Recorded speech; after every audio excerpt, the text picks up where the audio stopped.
quero expressar a minha alegria, primeiramente a Deus, pela oportunidade que o Senhor tem me concedido de estar nesta igreja. Quero louvar a Deus pela vida do pastor Oscar, do Rio de Moura, pastor Oséias, e todo o ministério desta igreja. Sou grato a Deus pela vida de vocês. Quero louvar a Deus também pela vida do presbítero Paulo Moura, que nos fez esse convite para estar aqui. E eu confesso que eu já estava com saudade de pregar no púlpito desta igreja, irmãos.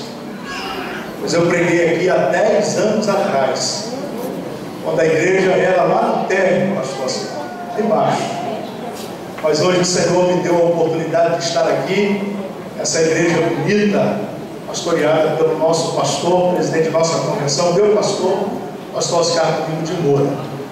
Louvo a Deus pela vida desta igreja, no nome do Senhor Jesus. Está comigo também a minha esposa, irmã Joselita. Levante a mão aí, irmã Joselita. Está me acompanhando aqui hoje. Meus irmãos, eu quero te convidar você a abrir a sua Bíblia comigo nesta noite, no primeiro livro do profeta Samuel. Primeiro livro do profeta Samuel, capítulo de número 30. Primeiro livro de Samuel, capítulo 30. E nós vamos ler alguns versículos por base da palavra que eu quero deixar para esta igreja nesta noite. Para Deus pela vida dos cantores, Daniel e Samuel, mãe de Silva, rever também muitos obreiros aqui amigos nesta noite. Eu louvo a Deus pela vida de vocês. Diz assim a palavra do Senhor, irmãos. Primeiro livro do profeta Samuel, capítulo 30, verso 11 ao verso número 14. Diz assim: E acharam no campo um homem egípcio, e o trouxeram a Davi. Deram-lhe pão, comeu, e deram-lhe a beber água. Deram-lhe também um pedaço de pasta de figo seco, 2 cachos de passas. Comeu, e voltou-lhe o ânimo, pois havia 3 dias e 3 noites que não tinha comido pão e nem bebido água. Então Davi lhe perguntou: de quem és tu? E de onde és? Respondeu o moço egípcio: sou servo de uma malequita, e o meu senhor me deixou porque adoeci há 3 dias. Nós demos com ímpeto contra o lado do sul dos queretitas, contra o território de Judá, contra o lado do sul de Caleb, e pusemos fogo à cidade de Ziklag. Feche a sua Bíblia, feche os seus olhos. Senhor nosso Deus e Pai maravilhoso, te louvamos, te engrandecemos mais uma vez pelo momento, pela oportunidade de estarmos aqui nesta noite para louvarmos e glorificarmos o teu nome. Venha ministrar ao nosso coração aqui nesta noite, que suma o homem e que apareça Deus, e que a tua voz brade no meio do teu povo esta noite. É o que nós te pedimos no nome de Jesus. Amém. Pode tomar o seu assento. Se assenta dando glória ao nome do Senhor. Meus irmãos, o texto que Deus colocou ao meu coração para ministrar sobre a sua vida nesta noite. Abra o teu coração para você receber o que Deus tem para você aqui nesta noite. O texto que nós lemos, ele conta uma pequena parte da vida de um dos homens que marcou a história de Israel. Nós sabemos que desde os tempos mais antigos tem se levantado muitos homens, muitos profetas, muitos poetas, muitos estadistas, governantes, e alguns têm apenas passado pela vida, passado pela história, e outros deixaram a sua marca, deixaram a sua história. E quando nós olhamos para a vida de Davi, nós olhamos para um homem que marcou a sua época, um homem que marcou o período em que ele viveu aqui na terra. Quando nação de Israel. Toda nação tem uma bandeira, e aquela bandeira representa a nação. Aqueles que conhecem a bandeira de Israel sabem que no centro dela tem uma estrela, e aquela estrela é conhecida como a estrela de Davi. Poderia ter no centro daquela bandeira o cajado de Moisés, poderia ter ali a sabedoria de Salomão, mas está gravado no meio daquela bandeira a estrela de Davi, porque Davi marcou a sua época, marcou o seu período, meus amados. E Davi marcou a sua época, ou começou a marcar o seu tempo, desde ainda de criança, de menino. Pois a Bíblia diz que quando os seus irmãos estavam no campo de batalha, o Senhor enviou o profeta Samuel até a casa de Jessé um pouco antes, e disse para ele: olha, Samuel, enche o teu vaso de azeite, e vem à casa de Jessé Belamita, porque eu tenho escolhido dos seus filhos para que reine Israel. Samuel então enche o vaso de azeite, vai à casa de Jessé, e quando chega ali, ele diz que o Senhor havia escolhido um dos filhos para que reinasse Israel. Trouxeram então o primogênito Eliabe, depois Abinadab e Samar, e passaram-se todos os 7 filhos de Jessé. E aí Samuel pergunta: acabaram-se os mancebos? E ele disse: não, ainda tem o menor, ele está lá no campo, ele está apacentando o rebanho do pai. E Samuel então disse: olha, vai, manda-o buscar, porque não assentaremos à mesa até que ele tenha chegado. Quando Davi chega, Deus testifica com Samuel. Samuel pega um vaso de azeite, unge Davi a rei de Israel. A Bíblia diz que quando Samuel derramou o azeite sobre a vida daquele adolescente, o Espírito do Senhor se apoderou dele, o Espírito do Senhor se fez presente na vida dele e jamais se retirou da vida de Davi, porque um dia que o Espírito queria se retirar da sua vida, ele disse: não me lances para fora da tua presença e não retire de mim o teu Espírito Santo. O Espírito do Senhor estava sobre a vida daquele adolescente e começou a usar aquele menino com poder e com autoridade da parte de Deus. A Bíblia diz que os seus irmãos estavam na guerra, no campo de batalha, e de repente o pai chamou Davi e disse: Davi, vai até o campo de batalha, leva alimento para os seus irmãos, leva alimento para o general, para o rei. E ele foi até o campo de batalha. Quando ele chegou em um lugar chamado o Vale de Elá, o Vale de Carvalho, o Vale da Força, havia um homem do outro lado que estava desafiando o povo de Deus por 40 dias e pedia: não tem homem aí em Israel para guerrear comigo? Me deu um homem para guerrear, e não apareceu um homem para guerrear contra aquele valente. E naquele momento Davi perguntou: o que o rei vai dar ao homem que vencer esse gigante? Aí disseram: olha, Davi, Deus, o rei vai lhe dar a sua filha em casamento e vai dar ali a isenção dos impostos. Davi disse: eu vou guerrear contra esse homem. Pegaram a armadura de Saul e colocaram em Davi, mas Davi não conseguiu se locomover, sair para a guerra. Tiraram aquela armadura. Davi desce então até o vale, pega algumas pedras, coloca no seu alforje e sai em direção àquele gigante. O gigante diz assim: não tem homem para guerrear comigo, e vocês mandam um menino, uma criança. Hoje, menino, eu vou tirar a sua vida. Davi diz: eu vou contra ti no nome do Senhor, do Deus de Israel, e hoje nós daremos a tua carne às aves dos céus. A Bíblia diz, irmãos, que Davi pega uma daquelas pedras, coloca em sua funda e atira a testa daquele gigante. O gigante cai. Davi pega a espada do gigante, corta a cabeça dele e levanta como troféu, e as mulheres começam a cantar. Saul feriu a milhares de milhares, mas Davi feriu a 10 milhares de 10 milhares. Eu não sei qual é o gigante que está diante da tua frente hoje, eu não sei qual é o gigante que está diante da tua face hoje, mas de uma coisa eu tenho certeza: o Deus de Davi está neste lugar, e o gigante vai cair por terra pelo poder do nome do Senhor, do Deus de Israel. Só que a vida de Davi mudou a partir daquele momento. Quando as mulheres começaram a cantar: Davi feriu a 10 milhares de 10 milhares. Diz a Bíblia que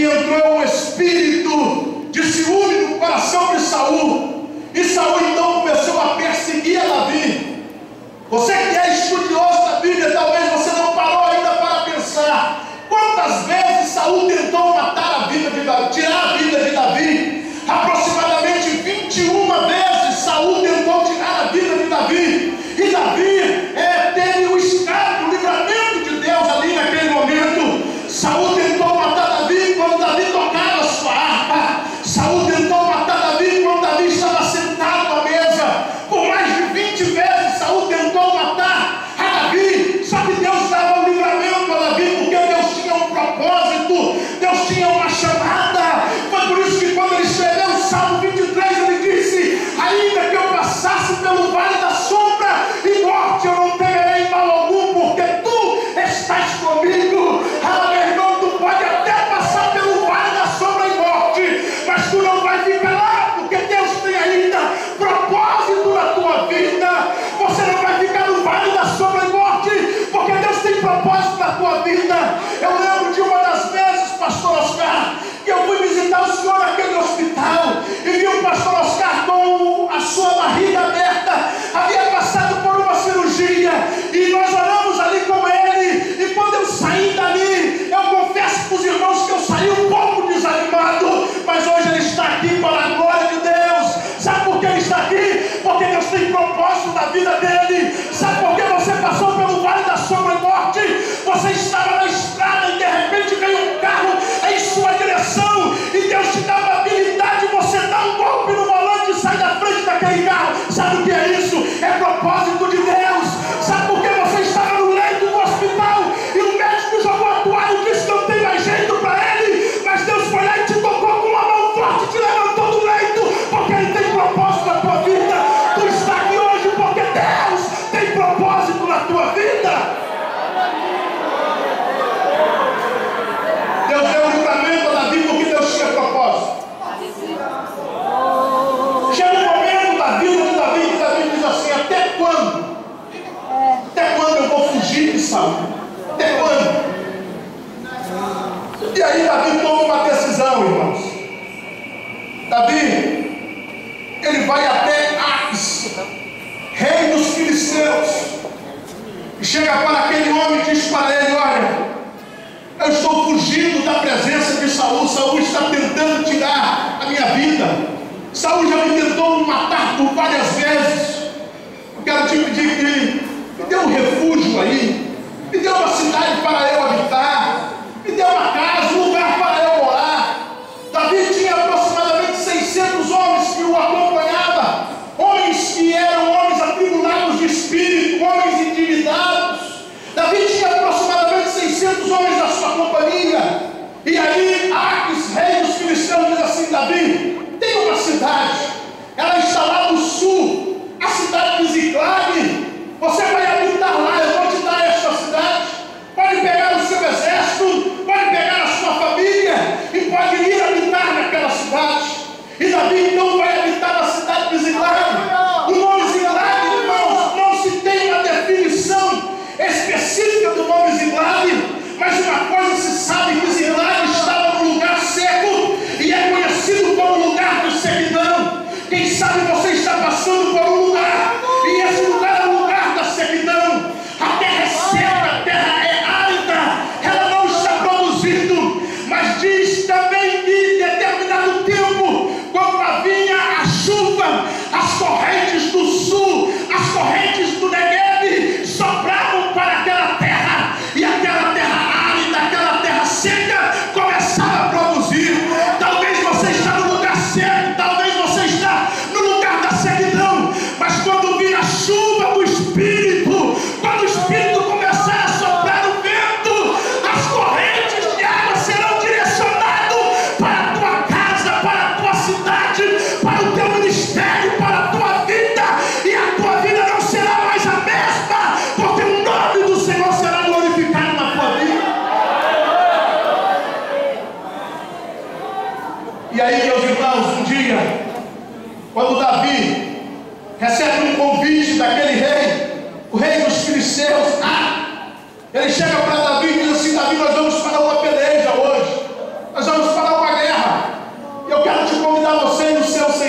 está sobre o tema amar sim e abandonar jamais.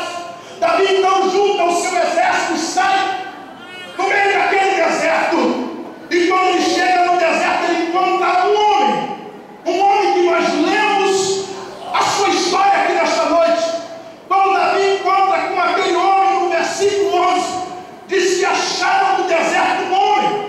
Esse homem era egípcio, ele era servo de um homem amalequita, e o seu senhor havia o deixado ali para morrer há 3 dias, porque ele estava enfermo, há 3 dias que ele não comia pão, há 3 dias que ele não bebia água. Aquele homem estava à beira da morte, irmãos. Mas quando Davi chegou ali, Davi mandou dar àquele homem água, Davi mandou dar àquele homem pão. E aí eu aprendo uma lição muito grande, sabe por quê, irmãos? Porque Davi poderia olhar para aquele homem, todo o judeu, nascido da semente de Abraão, ele considera as outras nações ao seu redor como um povo gentio. Os judeus, eles olham os gentios de cima para baixo. Um judeu não poderia se assentar à mesa e comer pão como um judeu. Quando Pedro foi à casa de Cornélio, em Atos capítulo 10, verso 38, ele disse: Cornélio, não é lícito um judeu assentar à mesa e comer pão como um gentio. Quando Pedro volta a Jerusalém, os de Jerusalém da Judéia chamaram Pedro e disseram: Pedro, você foi comer pão com os gentios. O judeu não poderia se assentar à mesa e comer pão com o gentio. Quando o gentio ia à adoração em Jerusalém, o primeiro pátio ao redor do templo era o pátio dos homens, descia 10 degraus o pátio das mulheres, descia mais 12 degraus, era o pátio dos gentios. Os gentios tinham que adorar do lado de fora. O gentio não tinha direito de adoração em Jerusalém, não podia se assentar à mesa. Quando Deus dá ordem a Moisés para comer a Páscoa com os judeus do Egito, ele disse: olha, nenhum estrangeiro vai assentar à mesa com vocês e vai participar desse pão, porque os gentios não podiam.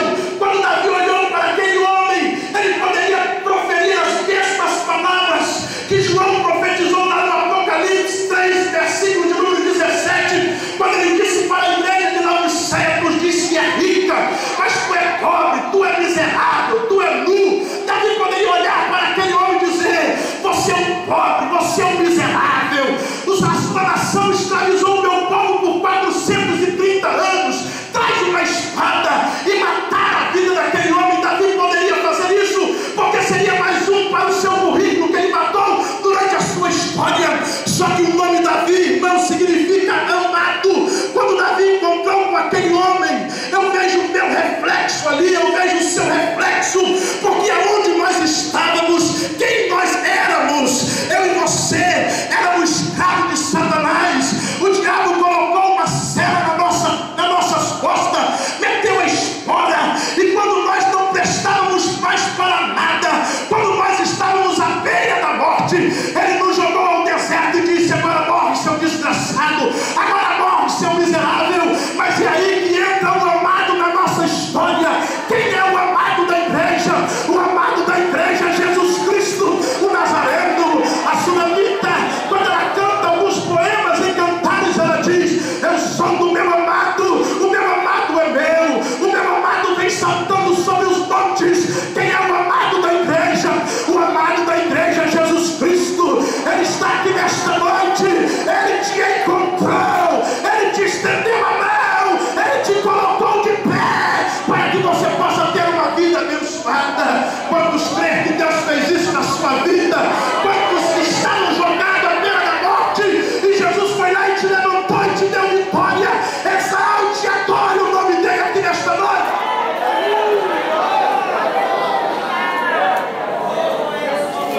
Segundo, aquele homem era um servo de um homem amalequita. Quem era Amaleque? Amaleque era filho de Elifaz, filho de Esaú, era primo de Jacó, era primo de Israel. Mas quando eles estavam atravessando o deserto, foi Amaleque que deu contra o exército de Israel e feriu eles no deserto. Foi Amaleque que guerreou contra Josué, e Deus disse que riscaria o nome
no livro de Juízes, depois que Sansão feriu aproximadamente 1000 homens com uma queixada de jumento, ele disse que me adiantou fazer tudo isso se eu estou agora à beira da morte.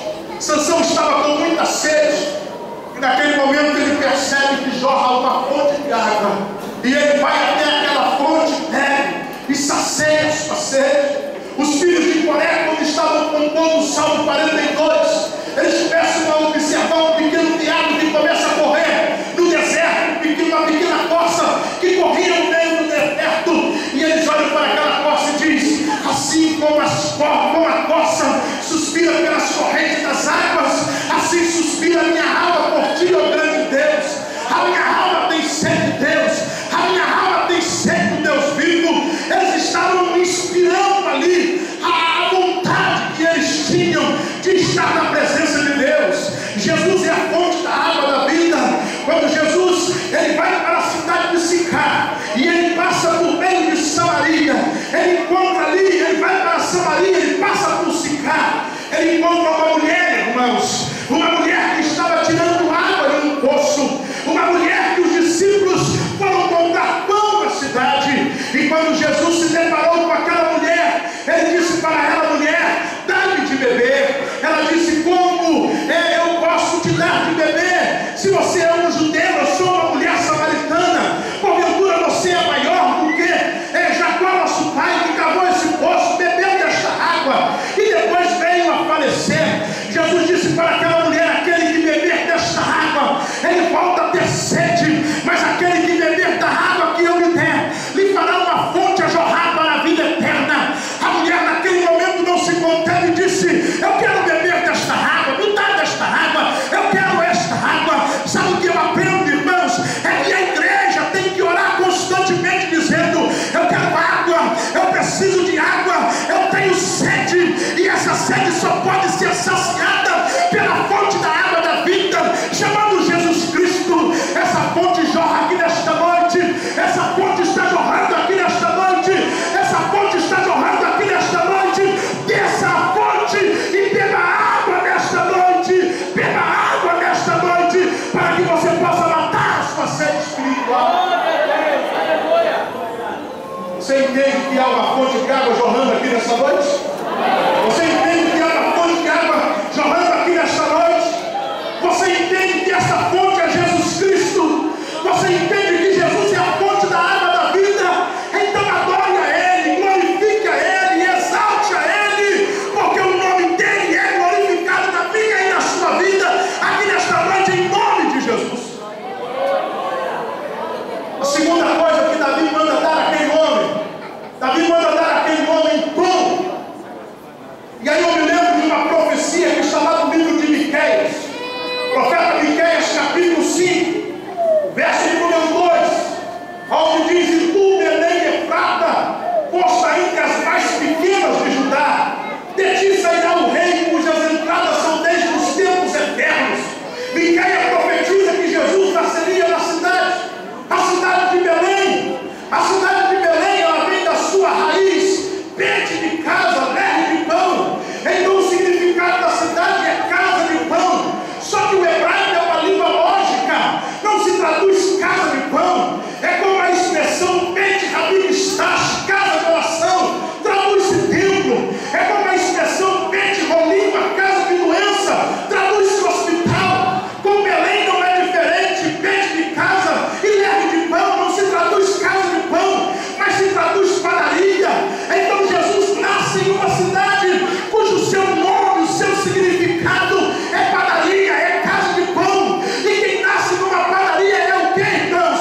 Quem nasce na padaria é pão. Só que Jesus não é um pão colorento, Jesus não é um pão dormido, Jesus não é um pão, não é um pão de qualquer jeito. Jesus é pão fresco, Jesus é pão fresco, e há pão fresco descendo do céu aqui nesta noite, há pão fresco descendo do céu aqui nesta noite. Quando Jesus chegou lá no Evangelho de João capítulo 6, ele disse: os vossos pais comeram o pão no deserto e morreram, eles comeram maná e morreram, mas eu sou o pão da vida. Não trabalha pela comida que perece, mas trabalha pela comida